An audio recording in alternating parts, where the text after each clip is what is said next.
My stepmom once said I'd never be good enough for anything. Yesterday, she asked if I could save her job. I was 16 when my dad remarried. He was lonely, successful, and honestly just wanted someone to come home to. That someone was Clara. She was beautiful, poised with a smile that could melt metal, but it never melted for me. From the start, Clara didn't hide how she felt about me. I wasn't her kid. I wasn't part of her new life plan. I was just in the way. At first, she masked it with tight-lipped politeness, but over time, the mask slipped. She called me dead weight when she thought I couldn't hear. She told my dad I was ungrateful, lazy, lacking ambition. My dad, always distracted by business trips and expansion plans, never seemed to notice, or maybe he didn't want to. By the time I turned 18, I was used to being invisible at home. Clara had a daughter from her previous marriage, Sophie, 2 years older than me. Clara doted on her. Clothes, vacations, internships, Sophie got it all. I got silence and eye rolls. "You're not CEO material," Clara once said after scoffing at my high school coding project. "Stick to gaming or whatever boys like you do." That night, I didn't cry. I coded. See, what Clara didn't know is that I loved building things. I started with small websites, freelance gigs. By college, I had launched an app that got picked up by a local investor. It tanked, but I learned. I failed forward.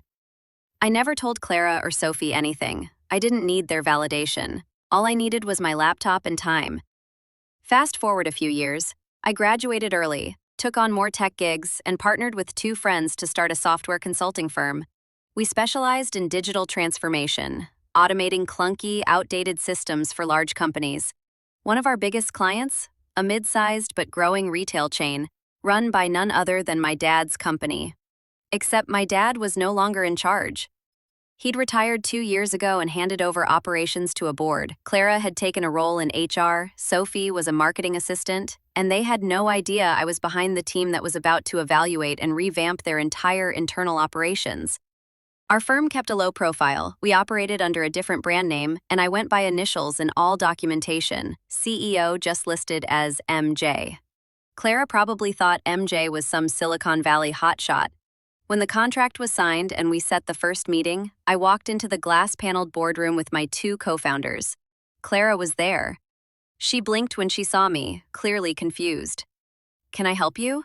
"I believe you're expecting us," I said, offering a firm handshake. "I'm MJ Morris, CEO of NextEdge Consulting."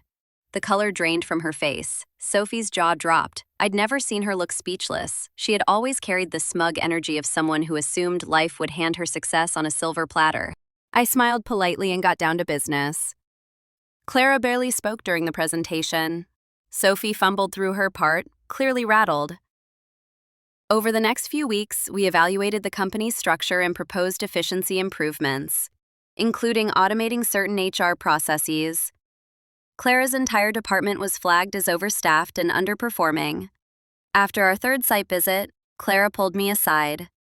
"I didn't know you were doing so well," she said awkwardly. "I mean, of course I knew you were smart, You just what?"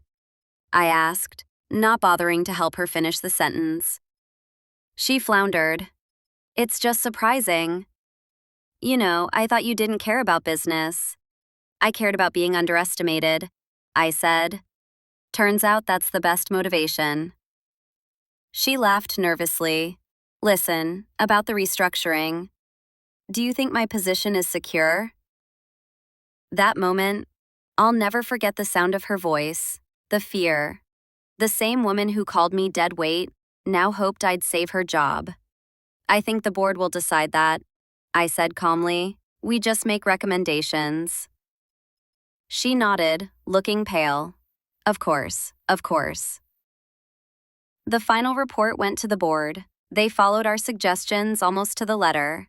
Clara's department was reduced, and she was offered an early retirement package. She took it. Sophie stayed, barely. She was moved to a different team and has since kept her distance. A few months later, my dad called. He'd finally put the pieces together after hearing my name mentioned in the company's board meetings. "You never said you started a tech firm," he said with a laugh. "You never asked," I replied. He paused, then said something I never thought I'd hear. "I'm proud of you, son." That hit harder than anything Clara ever said. I never set out for revenge. Honestly, I just wanted to prove, to myself, that I was capable. But life has a funny way of circling back. The woman who once dismissed me is now watching from the sidelines, while I advise the company she tried to gatekeep me from. So yeah, my stepmom didn't love me, she didn't even like me, but turns out she didn't need to. Because I learned something more powerful than approval, quiet ambition. And now, I own the game she tried to keep me out of. Have you ever had someone count you out, only for life to flip the script? Let me know in the comments, and don't forget to like and subscribe for more true stories. This is Anonymous Love Stories, where karma always has a twist.